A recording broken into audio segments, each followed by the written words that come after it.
It's the Full Court Press with Eric Frandsen and Jason Walker. Welcome back to the to the show that we're doing right now.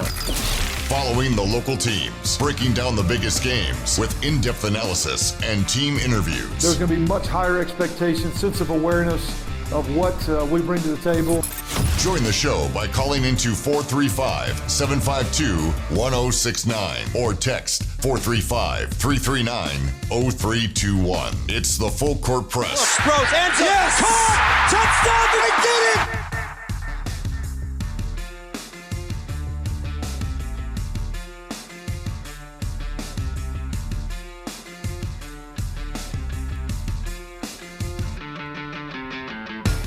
Eric Frandsen and Jason Walker here on the Full Court Press. Thanks for tuning in and joining us on a Tuesday.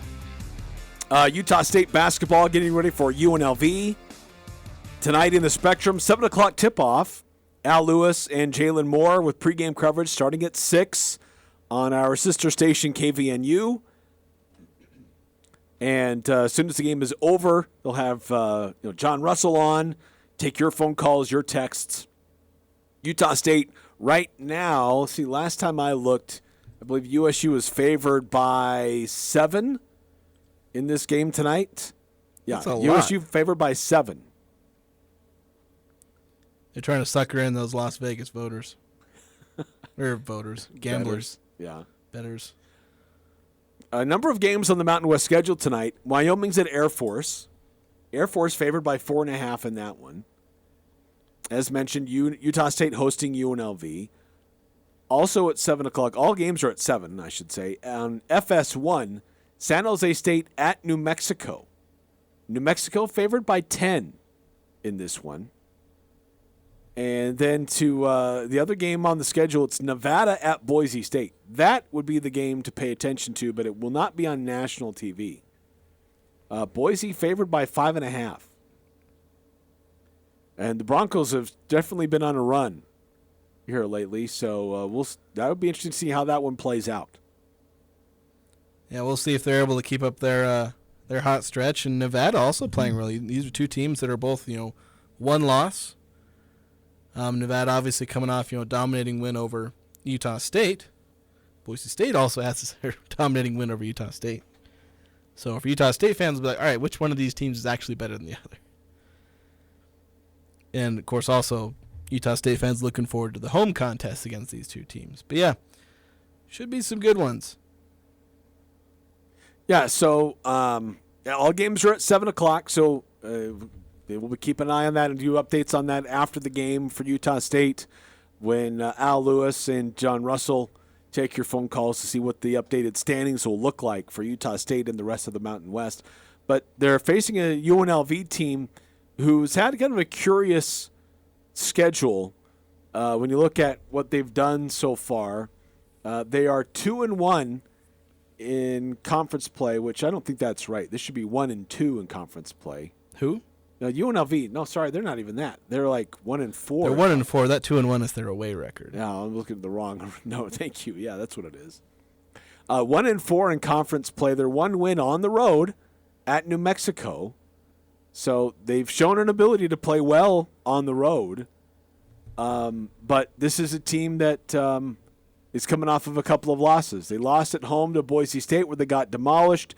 And then they lost to Colorado State in a close game, kind of a dramatic fashion going into overtime. It was Colorado State who sent it into overtime, and then Colorado State who won it at the end in overtime. So the Rams made the big buckets and the momentum plays. But UNLV played them tough, and now they're in Logan. And Coach Ryan Odom, this is a UNLV team that can play with pace, but is a team that kind of feeds off of its defense. They really feed off their defense, and certainly in transition, they're dynamite. When they're able to get steals, get out and go.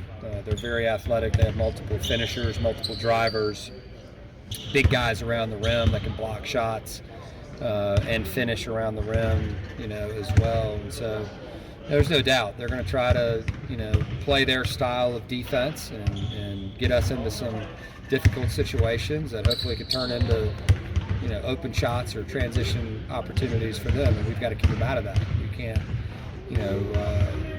ignite their offense for them with our poor offense or lack of handling the ball. Yeah, so ball handling is a big key for Coach Odom and the way he's prepping his team for tonight. Yeah, it'll be tough for Utah State because they are short of ball handlers. They only really have, 3, primary ball handlers you'd trust being the real initiator and real ball handler, bringing the ball up the court consistently. Rylan Jones, Steven Ashworth, and Max Shulga. Well, one of those is out. And it'll probably be out for the foreseeable future. Utah State hasn't given anything official there, but I'm guessing he's going to be out for a hot minute. And then, the other two, Steven Ashworth and Max Shulga, are both starting. And so it can be tricky to, always have one of them on the court because then maybe you have to pull one of them out really early. But then who are you subbing in? Because then you're losing a ball handler, and then maybe you only got one on the court. And this is a team that likes to have multiple ball handlers and passers. You can kind of put some of that on Sean Bairstow, but still it becomes really tricky. And then, you also have to worry about, okay, by the end of the game, how much have we played?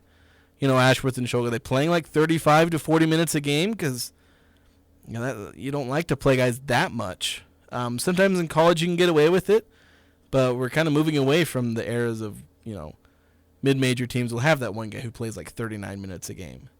You'd prefer to play guys 30 to 33 minutes a game, preserve their strength, take long breaks, and have them fresh for the end of the game.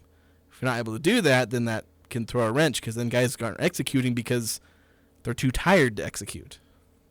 Yeah, and this, Utah State kind of struggled against Boise with their defense. I don't know that Nevada defensively necessarily really took a lot out of USU, just that they had momentum and just the crowd was going in their favor and USU was just struggling. But, applying pressure at the point of whoever's handling the ball at the top is a real concern, as was mentioned, and he kind of elaborates. Coach Odom elaborates more on that's what UNLV is going to try to do, try to get a lot of steals. Up and guard you. Yeah, they pressure everyone, and so they're going to be, on our guards. They're going to be on our forwards. They're going to be trying to steal it from our bigs in and around the basket. When you get a defensive rebound, they're going to try to steal it. They're going to pick you up full court. They're an aggressive defensive team, and it comes, in cycles within the game. It's not like complete 40 minutes, of that. It's like sometimes it wanes a little bit, and then it comes back. But they feed off of it, and so we've got to make sure that we're not putting them in those situations. Yeah, so when you have, UNLV team, they're gonna, when you run screens, they're gonna hedge it probably really, hedge it really hard, and so they're gonna end up doubling a guy who comes off of a screen. So Steven Ashworth goes around like a Taylor Funk screen. He's going to get double teamed in all these different situations. They're going to pressure you hard and try and stay in front of you, steal a ball whenever they can. And the trick with that is being able to not panic when you get pressured, when you have 2 people in your face, find the open man, and then create the 4-on-3 situation.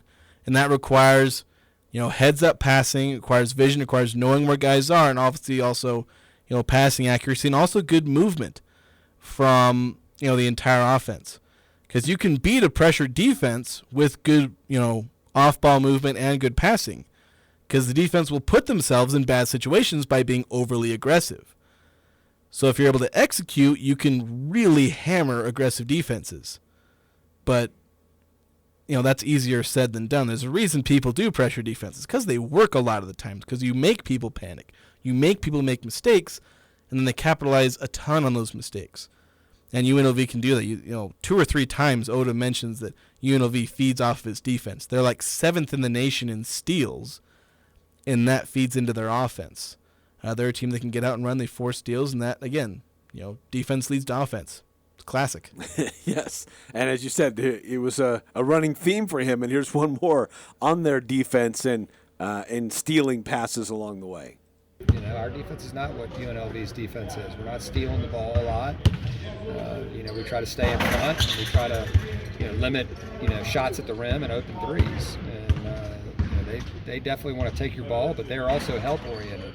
They don't want you getting twos. They're going to come over there and they're going to take charges. And one of the best I've seen this year, at taking charges. And so our guys are going to have to be on balance and ready to stop when they drive into the lane. Yeah, and one thing to key in on that, along with the steals and everything, they're a team that'll try and draw charges. And some high praise from Odom. Mentioned he's one of the better teams at drawing charges, which I hate that. I hate teams that just try and draw charges because it's not actually playing defense. And it's stupid and dangerous. But it's part of the game. And for Utah State, they're not very disciplined in terms of keeping away from offensive fouls. Dan Atkins, Sean Bairstow, and even Z Himoda. These are guys that have been somewhat reckless when they're getting into the paint and driving to the basket. And UNLV will take advantage of that and force them into foul trouble. And obviously, it's a turnover. So Utah State has to be disciplined, or they're going to get in a lot of trouble in multiple ways, both in getting in foul trouble and having unnecessary turnovers. That's just another way that they have to be disciplined. Utah State will win or lose this game based off their discipline in terms of handling the pressure and handling UNLV's help defense. Yeah, I think it's just, you have to be solid. You have to understand that, they're coming after you. They're pressure. They're really good at it. And they're very intentional about how they're playing defense. And, they crowd the ball handler. They crowd the shooter and get them to drive in a lot of times out of control. And so you just have to know that going in. And you could try to replicate it in practice all you want. It's not going to be the same as once you get in the game. You're going to have to feel it and be able to react to it once the game happens. Yeah, so there's a lot they need to do. I just thought you perfectly set up his next quote. So yeah, and there were a lot of things where he just kept going back to UNLV's defense and how to handle it, because that's the deciding factor of this game. From a Utah State perspective, is how does the offense get around UNLV's defense and the things they do, because it is a potential matchup nightmare, and it's kind of a matchup nightmare for anyone. Whenever you face these kind of aggressive defenses that are scrappy, they're versatile. UNLV starts 4 guards, and that can create some unique, less traditional defensive schemes. It's in a weird way almost like playing Air Force's triple option in football, where it's just kind of different than what you normally face, and you have to be ready for that. Otherwise, it'll catch you off guard, and you end up doing a bunch of mistakes, and you allow the other team to just run rampant over you. And it's not something that can't be figured out. The Mountain West seems to have the Rebels figured out right now, so it's not impenetrable. As I said, execution will beat the Rebels. But it's easier said than done. We've seen multiple games where Utah State struggles to execute. So we'll see how it goes. Right, and one of these running themes, too, not just for this game, but in conference play, really, the last couple of games, and several points throughout this season has been, what does this team look like with Rylan Jones out of the lineup? Because that pushes Stephen Ashworth into the starting position. What does that look like for the depth of the team and other people who may handle the ball or may need to initiate the offense? And, this is something that we've talked about a little bit and wondered about with Coach Odom moving forward, and he addressed that a little bit. Yeah, certainly Z and RJ will be factors, that need to play. Coming out of the game, last game, I probably should have played Z a little bit more than he got, especially in that second half. It's just like the starters need a little bit more blow than they got, in that particular game. We had multiple guys well over 30 minutes, and, it's better when it's 29, right in there. But not having Rylan impacts that, it definitely does. So, yeah, I might see a little more RJ, might see a little more Z Himoda. But, yeah, it's definitely a different feeling. And it's not just ball handling, but just that veteran leadership that Rylan Jones brings when he's on the floor. A steadying presence that this team kind of misses right now, especially in these stretches where teams have been able to go on these big runs. You got to wonder, would that still happen if Rylan Jones was available for USU? Yeah, he's a guy that could do a bit of point-of-attack defense on the opposing team's point guard. He's a guy who several times early in the season was able to just hit timely shots. He was only scoring 4 or 5 points a game, but he'd hit that 3 at just the right time. He was shooting well from 3. He's also very good at he'd go around the screen, they'd run the pick and roll, and then he'd find the right pass. He wasn't always scoring himself, but he was doing things that helped the team overall. He was the guy passing to the guy who would make the shot, and he was helping to create that open shot for his teammate. And so they're obviously working well as a team, and Jones was a key cog in that.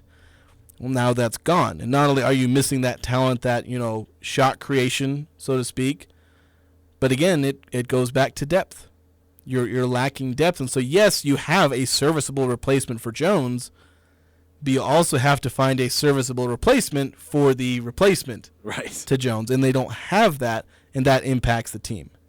Getting back to your texts on our Full Court Press text line, 435-339-0321, 5338 texting in. Why do the Aggies have blackouts and whiteouts when black and white aren't even school colors?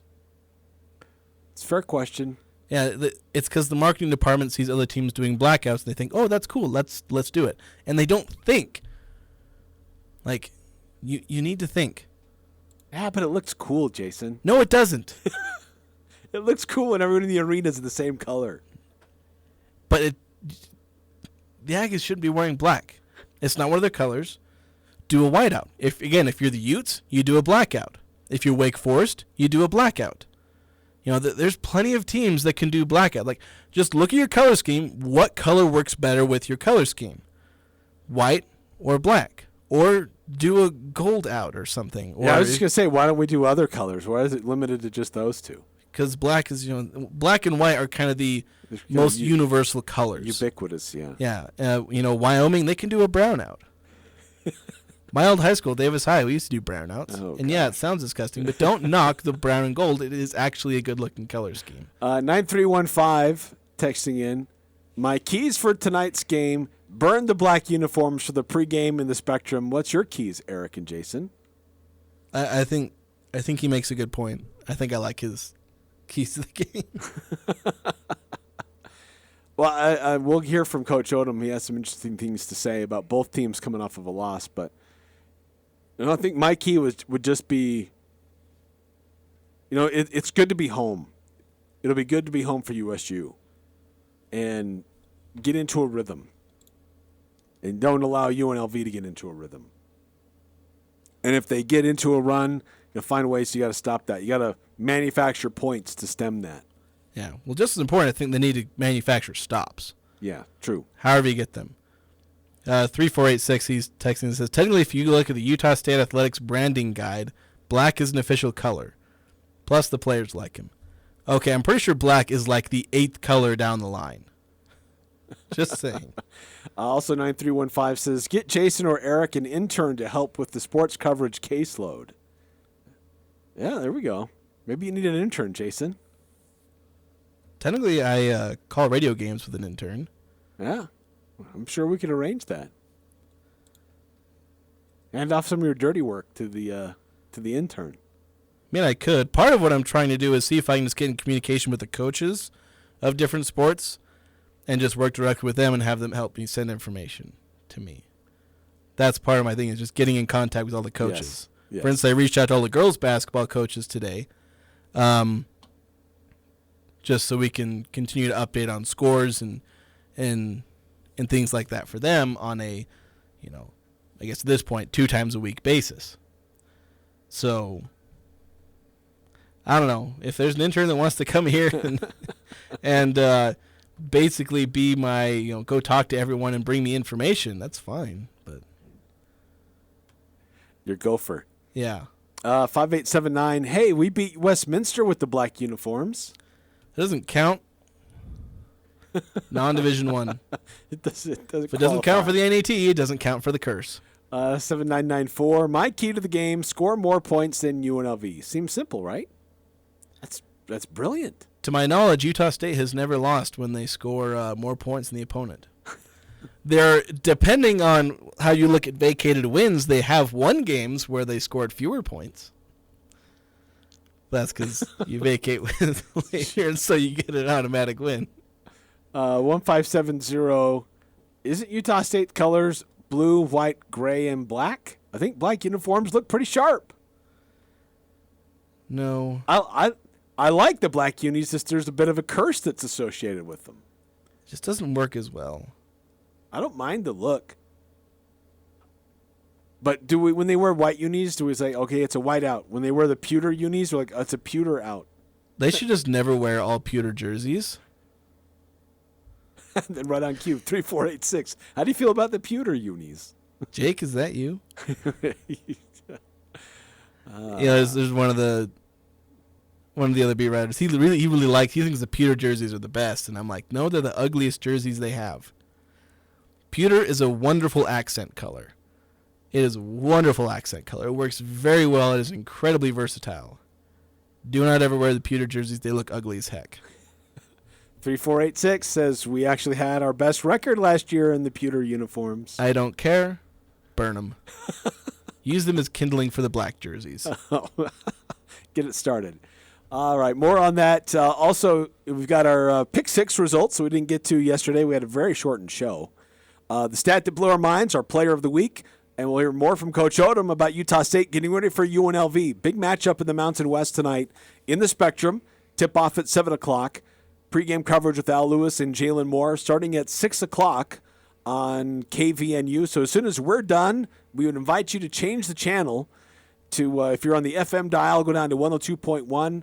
If you're on the AM dial, go to 610, and you'll hear Al Lewis and Jalen Moore do a great job of analysis, unique audio, interviews, getting you ready for the matchup between Utah State and UNLV. More on that coming up next here on the Full Court Press. Own a small business or a farm? You thought about solar? Listen up. A new USDA grant was announced allocating $300 million for farmers and small business owners to put in solar. That's right. The government will help you get solar installed, covering 40% of the cost. And don't forget, as a business, you can save up to 50 or 60% more with federal and state tax credits. Second Sun Solar will install your system and help with the USDA paperwork. Call Second Sun Solar today at 435-363-9917 or online at utahsolardirect.com.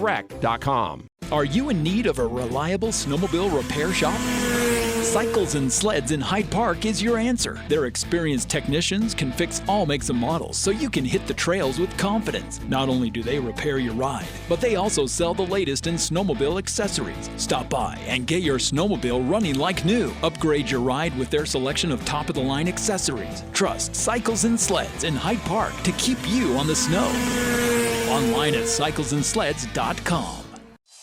Experts tell us that the 3 areas of balance for proper health are exercise, nutrition, and sleep. This is Ryan, owner of My Mattress, and while My Mattress store can't really help with exercise and nutrition, we can help with better sleep. If a person started today to live a balanced life in health, exercise, and sleep, 3 things might happen. 1, we might throw away the bag of peanut M&Ms that we have stashed. 2, we might get up off the couch and exercise. And 3, we'd come buy a new mattress here at My Mattress. This is The Herd. Attention listeners. With Colin Cowherd. So the Sean McVay story is very interesting. I want to step back and have a life. I think McVay feels at times a little underappreciated. He saved the quarterback. He saved the franchise. It was a boring, unwatchable mess. And I think he wants a little more power, a little more say in personnel. This is The Herd. Weekdays from 10 to 1 on Sports Talk Radio, 106.9 FM, 1390 AM. The Fan. This is Jay with Daryl's Appliance. What happens when an appliance breaks down and the cost of the repair is more than the appliance value? You're stuck with a service call charge at most places, not at Daryl's.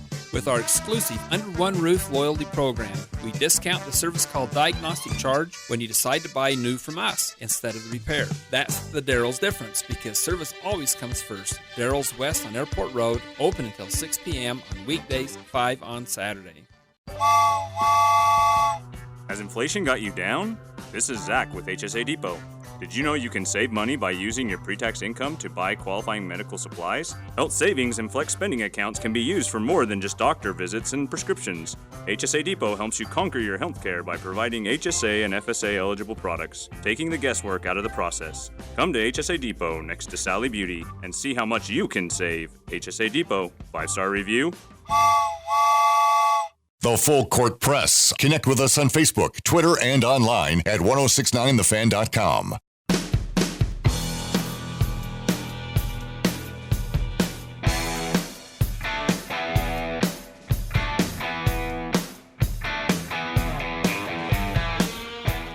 Welcome back to Full Court Press. Eric Frandsen, Jason Walker. And hearing from you as well on our Full Court Press text line, 435-339-0321. 8968 texting in. Aggies could have beat Westminster even if they were playing naked. That would have been something. Might have made it slightly easier. A little more disturbing for them and thus slightly easier. 9315 texting in. Eric just sent a massage today to the marketing department with just play better, followed with a list of jerseys to trash and why. Yeah, I think message instead of massage. Yeah, message. I mean, I got that. Send a message.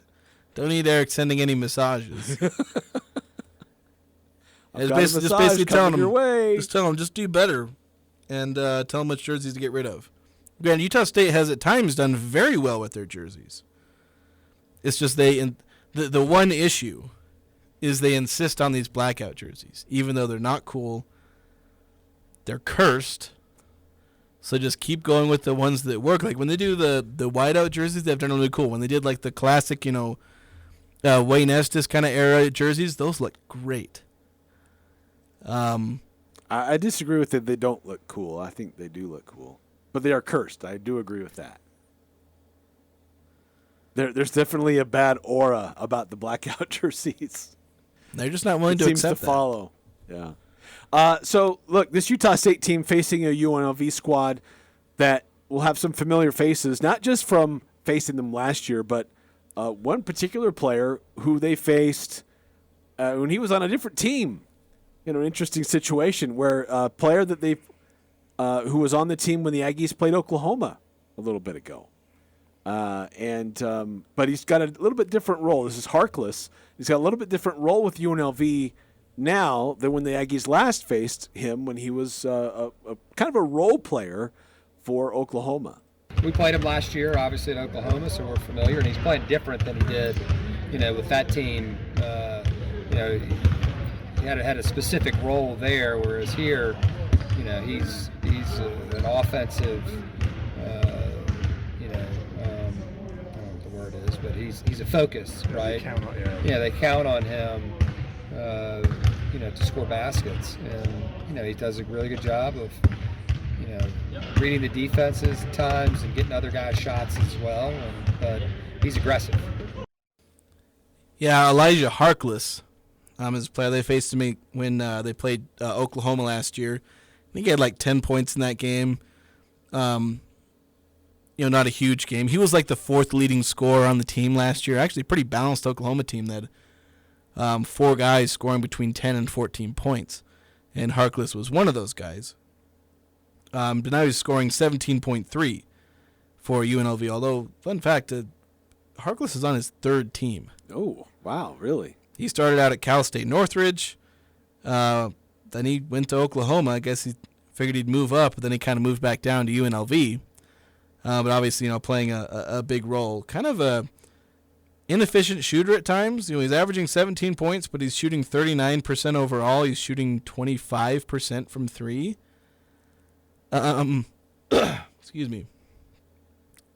And I would say some of the same things I said about Lucas from Nevada, but then Lucas ended up going off. Even though he's been an inefficient player at times, he made all of his shots against Utah State. So maybe Harkless will do that in this game. I don't know. He's a guy who's been inefficient, so there's times where if you play good defense, you can force them to go 2 for 17, but of course, you got to start with playing good defense, because if you let these kind of guys get hot, it doesn't matter if he shoots 39% before. He'll go 12 of 15 in a game and put up 30 on you. So you got to watch out, because it's that kind of performance that would lose this game, even though you're playing at home and all that. Strength appears to be in their guard play for UNLV. How they played, as we've heard a lot from Coach Odom, and how they play defense, but it leads to offense. But their guards are leading the team in a lot of different categories for this team. Yeah, they got guys like Luis Rodriguez, Keshan Gilbert. I don't know if I'm saying those right, but both of those guys are averaging 12 to 13 points a game, 4 to 6 rebounds a game. they're versatile guys. They play a 4-guard lineup. Of course, all of them are between 6'3" and 6'6" among those 4 guards. They start a 6'10" center. So they're kind of small, but oddly enough, also not small, because they have good length across all 4 positions. But being more, guard style, players, that can be tricky, because then they're all fast, they're quick, and it can make them versatile in some ways. If they can play like guards, but also aren't lacking a ton in size. They're not starting, 6'4", 6'8", 6'9" guys in that 2 through 4 spot like Utah State is, but it's not like they're getting, it's not like they're really short compared to some of their opponents, but they have advantages in other ways. Now, one thing is true about both teams is that they're coming into this game coming off of a loss, kind of a frustrating loss on both sides. There was an emotional, thought you had it, but then you lost it. Game for UNLV when they lost to Colorado State, and Utah State, a frustrating, embarrassing loss where you were in it until the final 9 minutes of the games, and you just totally collapsed and couldn't get anything going. But Coach Odom says, both teams coming into this as really hungry to try to get back on track. They've had some hard losses, coming off that Colorado State game where they probably had that one. It slipped away. They made an incredible shot to put it into OT, and then weren't able to pull it out in OT. So it's a tough loss. Obviously we're coming off a tough loss too. It's just 2 teams that'll be hungry to get a win. And yeah, sorry, I set up the quote just as he said it. I know, you basically summarized the quote. I'm the one who cut up this audio, so I'm the one who heard most of these before and wrote them for my preview. So it's all good. It's all good. But look, this is as we mentioned, Utah State is favored in this one. Utah State has historically this season played well, really well, following a loss, and they need to follow that same pattern and get back on track. This is a team not to overlook. A team that started out the year really good. They've got a couple of wins over P5 schools.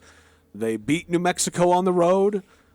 So they definitely are capable and have that ability waiting for them. Now, they've lost 5 of their last 7, but they could just as easily beat you and beat you by double digits if you're not careful. In the middle of their worst stretch of the year at that point, again, they started 10-0 and then they started losing. And in this stretch where they've been the worst they've been all year, they still went out and beat number 21 New Mexico on the road. Handled them pretty well. This is a good UNLV team, and they will absolutely come in and wreck shop if Utah State doesn't execute properly. There's every avenue for Utah State to win this game and win it comfortably. But it all comes down to their performance and how well they execute on offense. And obviously there's defensive aspects to this. Don't let them get hot. Don't let them do a bunch of different things that Boise State and Nevada were able to do. But so much of this comes down to Utah State not turning the ball over. That's key number 1. If you come out of this game with 7 turnovers, 7-8 turnovers, it probably means you won the game by 12 points. Because you were just able to completely get around UNLV's defense, get shots off, and play your offense. If you come out of this game with 18, 19 turnovers, you probably lost it by 6, 7, 8 points or more. So that'll be one of the key stats to look at is how does Utah State handle in terms of turnovers. Of course, there's other things like, getting efficient shots and whatnot, but so much of this comes down to how does Utah State handle UNLV's aggressive, turnover-focused defense. I need to take a time out here in just a second, but I want to get back to some of your texts that have come through, 435-339-0321 for those who want to chime in. 3486 saying the black and pewter jerseys are miles better than the blue ones with the U State logo with the awkward spacing and sizing. I'll give you that one.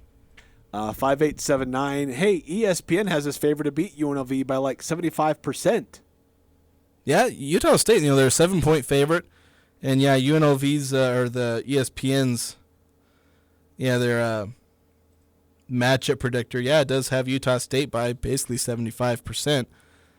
So yeah, Utah State is clearly favored in this game. They're at home. They play better at home. They play better after losses. UNLV's struggling. So you're catching a team in a rut. Can the Aggies take advantage? Statistically speaking, analytically speaking, all these different things, yeah, they should. But they play these games for a reason.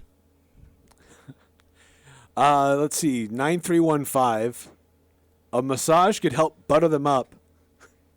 Earlier said I could send a massage today to the marketing department. So I will send a massage to the marketing department to help butter them up.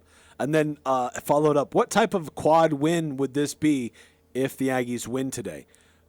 Good question. So UNLV is right now ranked 79th in the net. So that would put them as a quad 3 game because it's a home game for USU, and that's if you're between 76 and 160, that's a quad 3 game. So they're just a little bit outside of quad 2. Yeah, I was thinking quad 2, and then I looked it up and it was quad 3. It's like, okay. But yeah, they are a little outside because of the bad stretch they've been in. If they manage to turn around after this game, then yeah, it could be a quad 2 win. But at this point, with some of the losses Utah State's taking, you're beginning to look less at, all right, adding up the resume, because at this point, we're beginning to talk about salvaging a season in general. It's not completely in that mode because you're still 14-4. This is still a good team. But Utah State is on the verge of falling out of the argument for being the best. Well, they're not really in the argument anymore for best team in the Mountain West. They'll have to prove themselves back into that conversation with some more wins. But you're getting to the point where, all right, you're running out of games to build a resume, so it's just get to the point where you can play the best basketball you can by the Mountain West tournament. Yeah. Again, we haven't reached panic mode. We haven't reached that yet, but still, you've lost the 2 quad 1 games you had a chance to win. Or, obviously, had an opportunity to play in. So at this point, you stop looking at resume and just say, all right, just go win games. That's all you got to do at this point. Just win games. We'll, at some point, if you win enough of them, we can get back to talking about resumes. Right. But for now, talk of resumes in NCAA tournaments going out the window. Just got to stack success and get some momentum on your side. More texts we'd love to get from you, 435-339-0321 here on the Full Court Press. Crystal Vision would like to thank their clients for their best year yet. They're grateful for your business and trust. It's a new year, so time for a new look. Crystal Vision, the gold medal winner in Best of Northern Utah, has a frame style you'll love that will set you apart from others. Take in your current prescription and let Crystal Vision fit you into a new look. Let this be the year your glasses feel like they were made for you. Crystal Vision on 14th North or online at crystalvision.com. It's that first kiss, that moment in time. It's that look in her eye when you get the first sign. We make it personal, when it's real. Something for everyone. We know how you feel. Jarrett's fine jewelry. Make it special. Make it Jarrett's. Spend less time at the post office. With Formax and Mint mailing systems from Les Olson IT, you can quickly, accurately, and easily process your outgoing mail and even save on postage. Fold your documents, stuff and seal your envelopes, print addresses, weigh and measure to apply proper postage, all with the click of a button. With multiple model options available, you're sure to find a Formax solution and Mint mailing device that perfectly fits your business needs. Les Olson IT. It's never too late or too cold to get rid of that old vehicle. Now is the time to earn extra cash by calling DD Auto and Salvage. Let them pay you for that junk vehicle. DD Auto and Salvage makes it so easy and fast to get rid of your junker vehicles by paying you the most money possible. Pickup is available. If you have metal, DD Auto and Salvage in Logan wants to pay you today. Call 787-1204. That's 787-1204 today. See store for details. It's cold outside, but you can keep warm inside with a quality-built, super-efficient York furnace. Count on a furnace from York because it's backed by the strongest warranties available. It's just another way we install confidence. Call Advanced Heating and Air Conditioning, your local York dealer, at 752-7272. Online at advancedheating-ac.com. York, install confidence. We're not comfortable until you are. Advanced Heating and Air. Talking the sports you care about. The Full Court Press on Sports Talk Radio, 106.9 FM, 1390 AM. The Fan.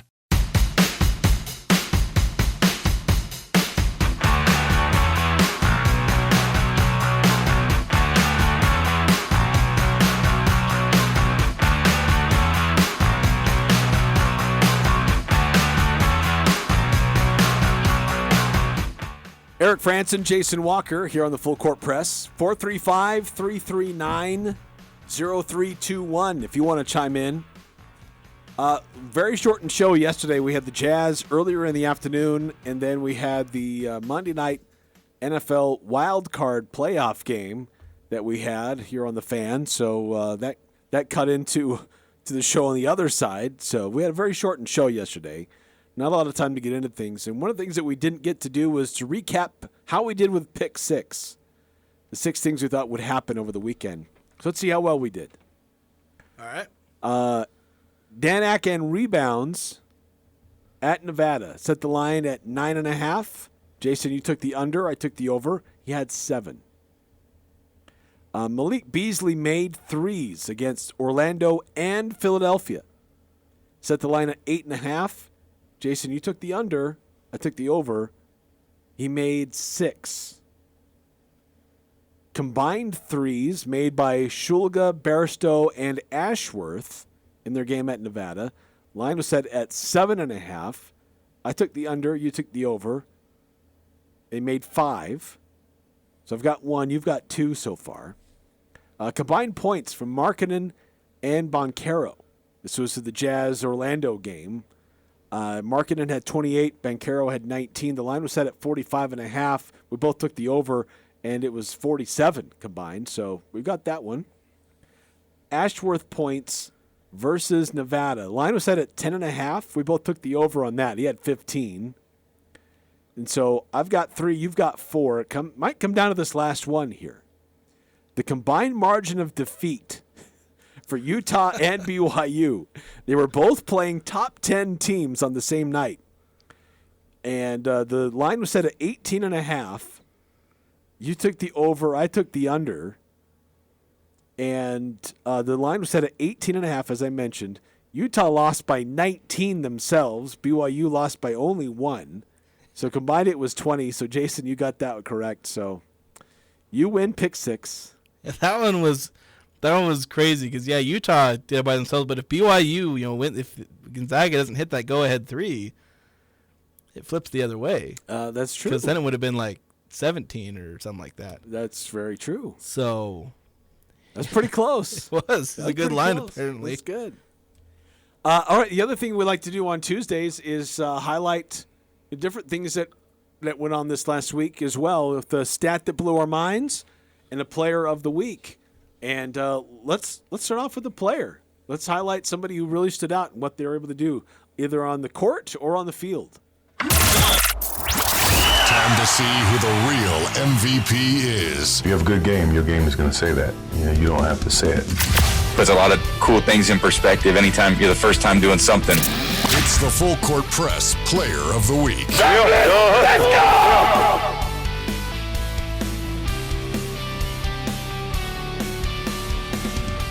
All right, Jason, who you got? This player of the week, right? Yes. Gonna go with Walker Kessler. Just having a great week. Obviously, I guess I don't know if I can count last night or the game this week, the 2020 game, but still gonna count it just because. He had a great game against Orlando. I don't know if it was a great statistical game, but it's still a good game. He's proven that he should be the Rookie of the Year. Like, if you look at advanced stats, like, he's the Rookie of the Year, like, far and away. I know traditional stats don't really show that. Other players, there's 2 other guys averaging like 17 or 20 points a game. Boncaro in Orlando and then Mathurin in Indiana. So they'll end up getting most of the votes, but Walker Kessler should be Rookie of the Year. I'm going to start that campaign now. He should be in the discussion. He should be the discussion. A finalist. Because, we look at everything that he does on the court. It's pretty impressive. And you know what? He's my player of the week also. Got to give it to the big man. Look, he did something that hasn't been done in the NBA since 2014. Very rare feat. Just the other night, 2020 game, he had 21 rebounds, which set a new career high, 20 points, he tied his career high. But he also had 4 assists and 2 blocks. So he's doing a lot on the court for Utah, and it's in an odd sort of way, kind of like how Donovan helped Utah move on from Gordon Hayward. Walker Kessler is helping Jazz fans move on from Rudy Gobert. Yeah, he is. And I think the hot take that I would have is there's potential for Kessler to not so much be better than Gobert, because I don't think that'll ever happen. Gobert is just kind of always going to be a better defender than Walker Kessler unless Kessler just really takes off. Well, he's better now than when Gobert was a rookie. Yeah. It took Gobert to his third year before he really started to blossom. Yeah, but still Gobert at his peak was absurd. Yeah. And Kessler's not there. But the thing is, Kessler, he attempted 53s his last year of college. And if he can actually learn to become a three-point shooter, there's every chance he's a better fit than Gobert was. Which, sure, he may not ever be better than Gobert in certain areas, but he could fit much better in terms of a modern center. And that's one of my biggest hopes for Kessler.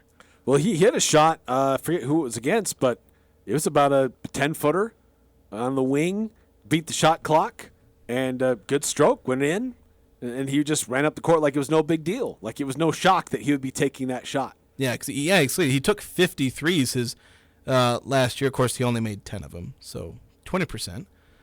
But there's confidence there, and there's some things to work on with his jump shot. But that's my biggest hope for Kessler is it's amazing that he's doing this well defensively, and that's generally enough for a center.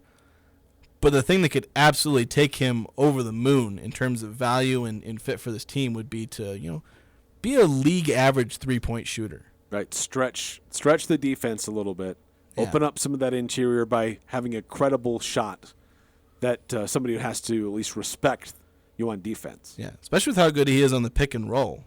If he can do the pick and roll and pick and pop at high rates, then he becomes an absurdly good role player. So that's our player of the week. We're together on that one. Doesn't always happen. But what about the stat? We'll see if we're on the same page on the stat. Let's take a look at the numbers. It's the stat that blew our minds. He did what? On the Full Court Press. Wow, that blew my mind. All right, Jason, I'll let you go first on stat as well. See if you steal my thunder twice in a row. So you kind of alluded to my stat, and I think I mentioned this to you off air yesterday because I saw it on Twitter. You mentioned, Walker Kessler having the 2020 game as the first time a rookie had done it since 2014, and I suddenly can't remember who it was that did it. But part of Kessler's game was he also shot 65% from the field. So he's the first first rookie to have a 2020 game and shoot 65%. Since 1993, since before I was alive. Alonzo Mourning was the last person who did it as a rookie. To have a 2020 game and also shoot 65% from the field. Wow. So it's been more than 29 years. It's been a while. Well, the future looks promising, right? With the way Ochai Agbaji is all of a sudden coming along and Walker Kessler and how he's playing. Pretty cool. So what you got? You did not steal my stat. Okay, all right. I went to the NFL for mine. So, Jacksonville and Los Angeles. The Chargers and the Jaguars. For the Jaguars, look, teams won just 4.5% of the time with a turnover margin of -5 or worse in the regular season and playoffs. But when it comes to the playoffs specifically, Jaguars are the first team now to win a playoff game with a -5 turnover margin or worse. Teams were 0-26 in that situation entering that game the other night. And when I saw that first half score, I thought, the Chargers have this one in the bag. Game over. But they just were way too conservative on offense and let Jacksonville back into it and just couldn't get back on track. Yeah, I don't know. It feels like we're seeing these comebacks way more often. Maybe they have just always been happening. They're still fairly rare, but it doesn't feel like leads are safe anymore. I don't know what it is. No, it's pretty crazy. And it wasn't Tom Brady who did it. It was just good old Trevor Lawrence. Who, as some say, I guess the Jaguars have now found their franchise quarterback. They drafted number 1 overall, I guess. Yeah, that's true. All right, more coming up here on the Full Court Press. Some final thoughts about USU and UNLV. And another rundown about high school basketball that's happening tonight, who's playing where, and how you can follow along. Coming up next on the Full Court Press. Let's talk about getting your car registered. What a pain. With registration and emissions, it takes hours. Valvoline Instant Oil Change in Logan, across from Angie's, will take that pain away. Stop in to get your oil changed and have the emissions test done. Then re-register your car. It's that easy, all in one stop. The best thing, you can stay in your car while their trained pros service your vehicle. Valvoline Instant Oil Change, 695 North Main, open 7 days a week. Elements has delicious lunch specials, 2 for $30, or the new soup, salad, and bread special for just $10. It's tasty and quick. Elements lunch menu is full of scrumptious items prepared with a personal touch. Wood-fired pizzas are an excellent choice that include barbecue chicken and the bee's knees. The fresh battered halibut fish and chips with seasoned fries is always a hit. And don't forget the fan favorite Munster burger, casual or professional. Open Monday through Thursday, 11:30 to 8 p.m. and Friday and Saturday, 11:30 to 9 p.m. Visit theelementsrestaurant.com for reservations today. Nothing compares to the warmth and feel that a wood stove provides. The 2-time Best of Northern Utah winning team says there's never been a better time to replace your old inefficient wood stove and install a new energy-efficient EPA-certified Vermont casting wood product in your home. The U.S. government is offering federal tax credits of 26% on your wood stove install. For Vermont casting units, that includes stoves, venting, and labor. Call or email Advanced Fireplace and Stove for a free in-home estimate. Call 435-752-7272 or go to advancedfireplaceandstove.com. Alpine Home Medical has been around for over 25 years. Can you believe that? Hi, I'm Jay Broadbent. What keeps us coming to work every day? We're passionate about caring for you. From home and bathroom safety to transportation, mobility, recovery, oxygen, sleep, and more, come into any of our 10 locations today and let us take care of you. Alpine Home Medical, we bring wellness home. Visit us at alpinehomemedical.com. As a small business, achieving your financial goals and ambitions can be a steep and rocky mountain climb. This is Lance Zollinger, president at Cache Valley Bank. To conquer the mountain and achieve your goals, it takes planning, hard work, and discipline. At Cache Valley Bank, we have the resources, expertise, and flexibility to help you scale your way to success. Give us a call. Let's work together and climb the mountains that await. Cache Valley Bank, member FDIC. It doesn't matter who you root for. The Full Court Press has all the high school sports covered. The Full Court Press. Connect with us on Facebook, Twitter, and online at 1069thefan.com.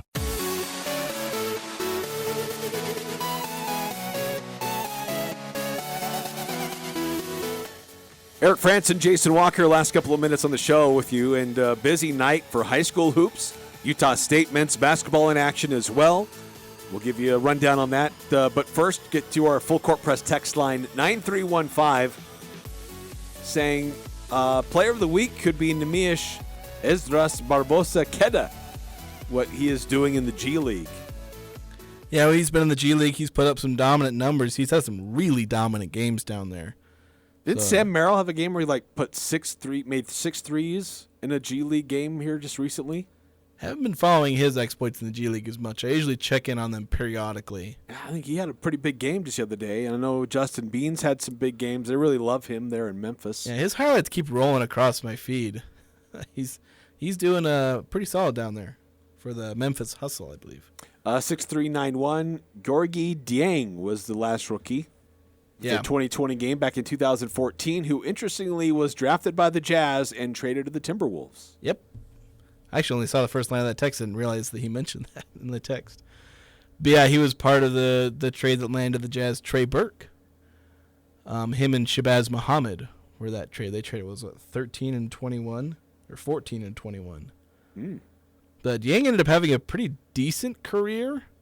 I think it was a little longer than Burks. He was a solid backup center for a few years. He was the kind of guy who could get tons of rebounds and occasionally put up points. So, yeah. Just a reminder about the rundown about who's playing where in high school basketball tonight, how you can follow along. Bear River is at Ridgeline, so two different broadcasts of that game, multiple ways to follow it. For the Bear River coverage, that'll be on 104.9 The Ranch in Box Elder County. Video streaming on Cache Valley Daily. Also, you can find links there to listen. Stream the audio there with Trent Carter and Josh Tyre on the play-by-play.